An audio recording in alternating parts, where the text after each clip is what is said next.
So you may have heard that VeggieTales is racist.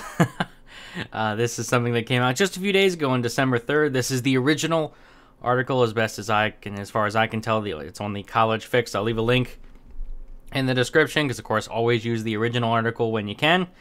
But yeah, this Christian cartoon, VeggieTales, if you don't know, it's an old cartoon show. Like, I watched it as a kid all the time. It's meant to promote, like, Christianity, Christian values, that kind of thing. VeggieTales is racist because the villains are vegetables of color. And I've seen it all when I've seen the phrase vegetables of color. Other things, the NFL is racist since most players are black and most coaches and owners are white.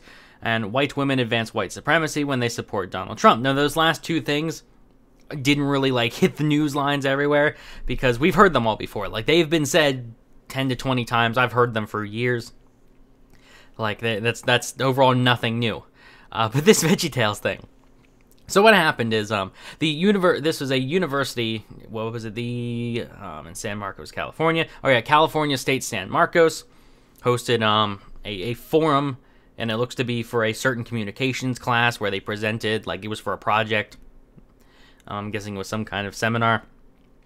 But they hosted a whiteness forum that aimed to take a critical look at whiteness. Now, when it comes to immediately talking about racial issues, if you're going to refer to something as whiteness, that is a good sign that you're a racist, because nobody uses the phrase whiteness without being a racist. Because there's two things here. Either, if you're referring to whiteness as a person's race, in which case you're criticizing a person's race, aka racism, or you're attributing whiteness to the ideas of that are prevalent among, like, white people, in which case you're tying an ideology to a skin color, in which case, no, that is also racist.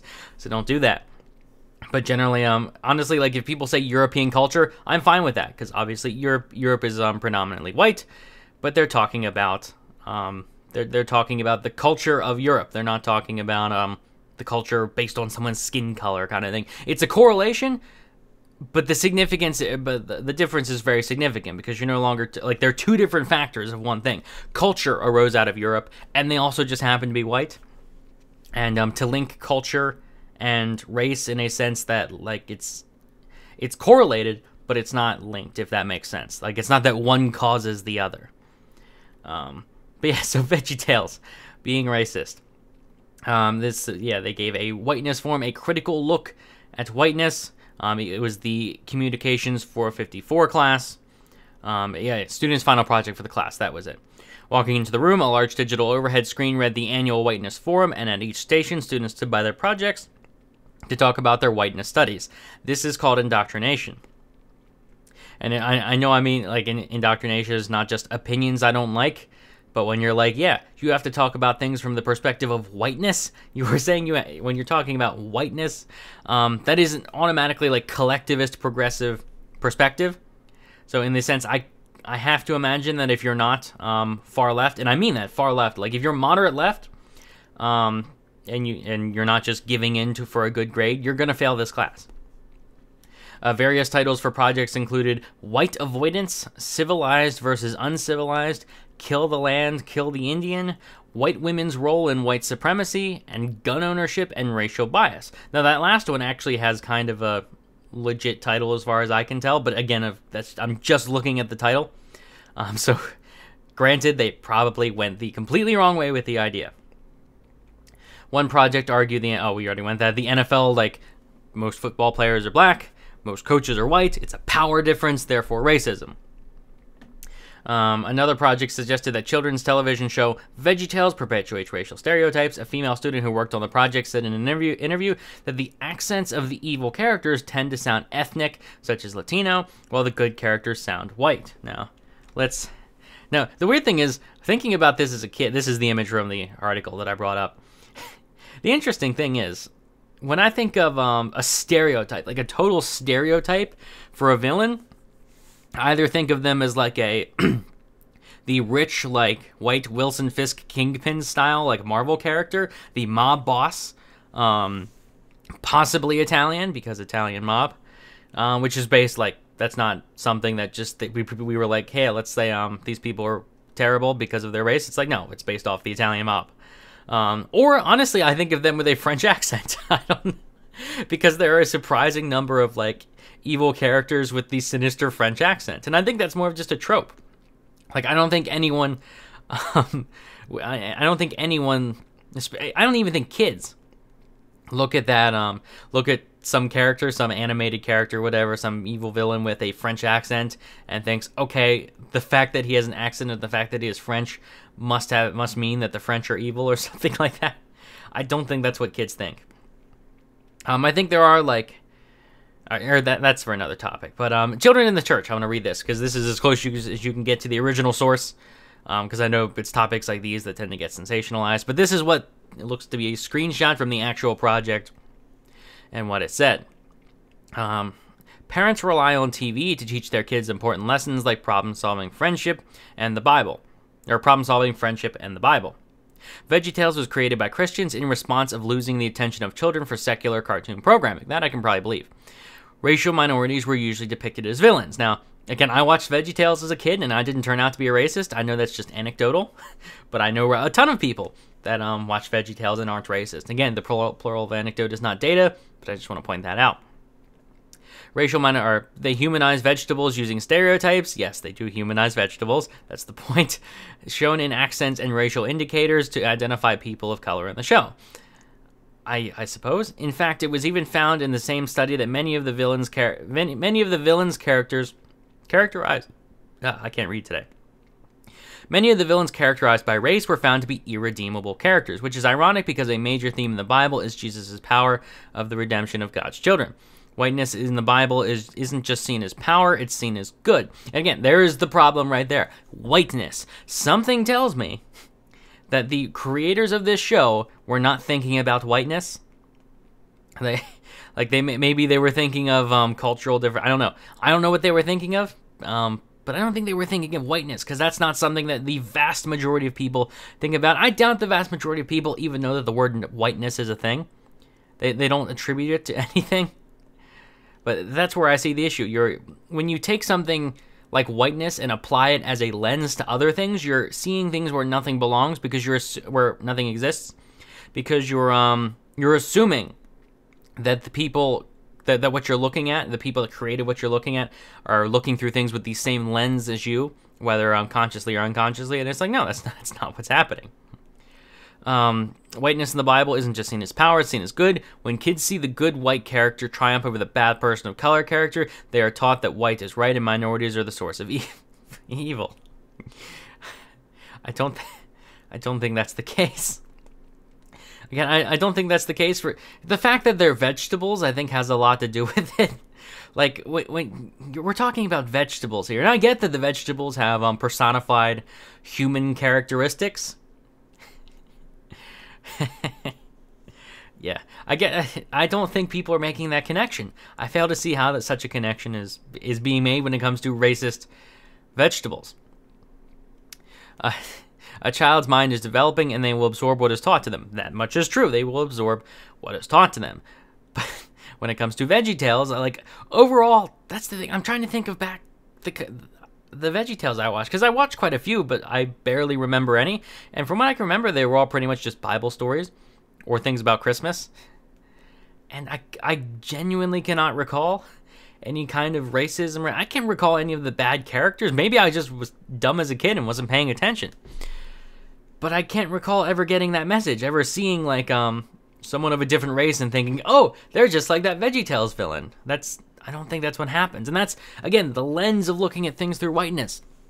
The child doesn't look at things through race. I don't think they do. A child doesn't look at this and say, and note the fact that, I don't think they note the ethnicity of the characters involved.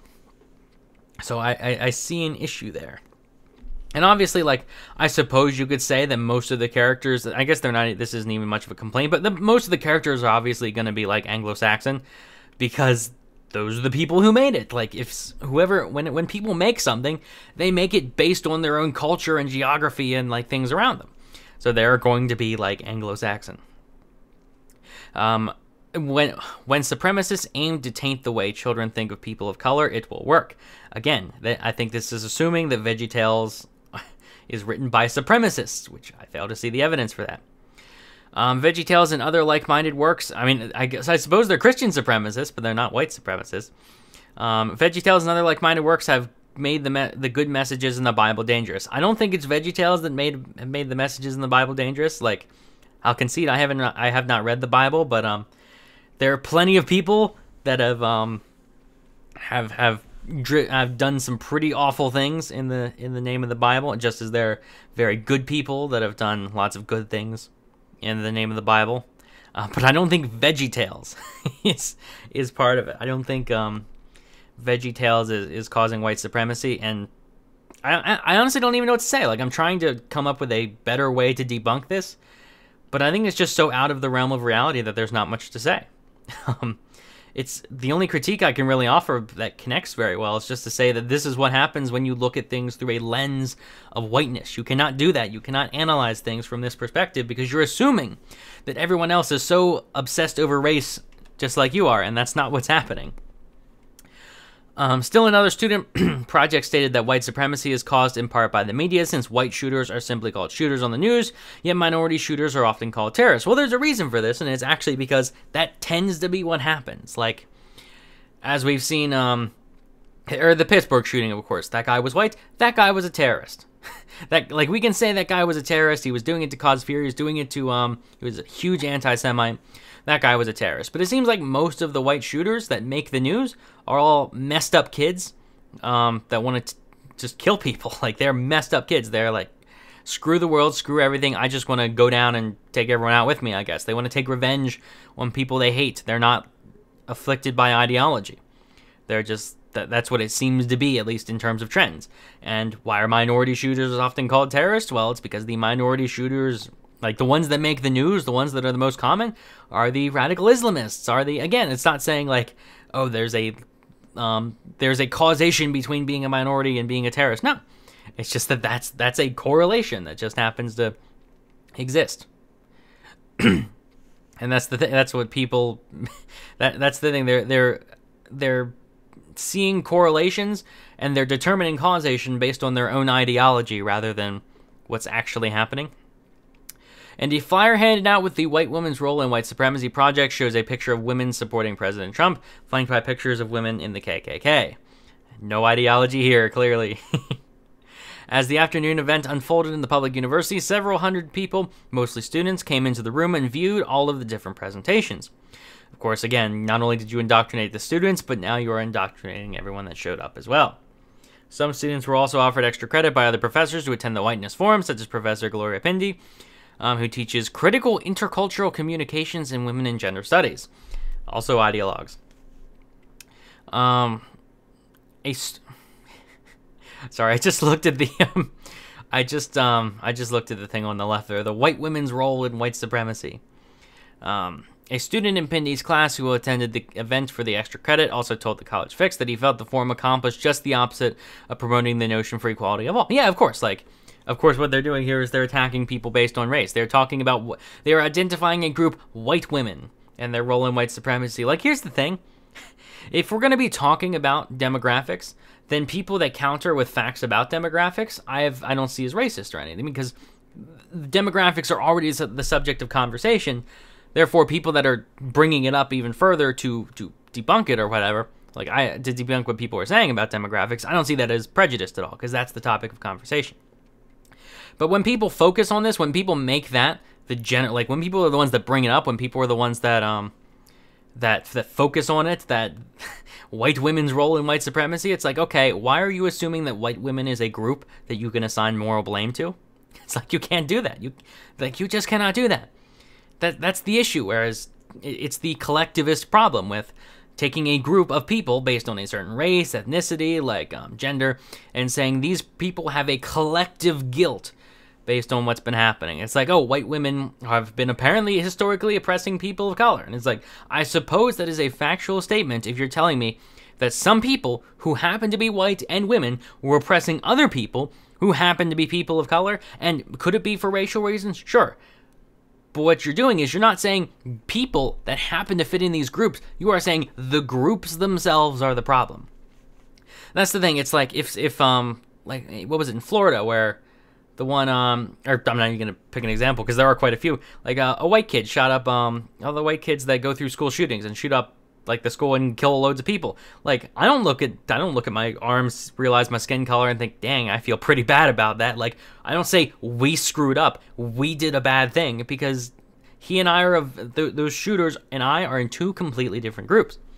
And the problem here is they are grouping them together and saying, yeah, they're part of a group whether they like it or not. And they ally with each other and they think together, and it's like, no. I feel like the university system leaders are a bunch of hypocrites. They're talking about stopping racism and promoting equality for all, yet they have no problem bashing white people. The student said, adding he is half Mexican.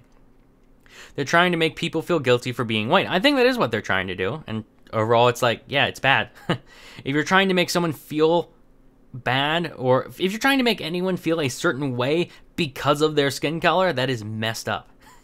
And it's surprisingly it's unfortunate how surprisingly common this is. But yeah, just thought I'd go through the original article to show you what this actually said, because this has been all over the news. Like bigger places have picked this up. But I'll leave a link to the original article in the description. Let me know what you think in the comment section. Like the video if you enjoyed. Subscribe for more. And thanks for watching.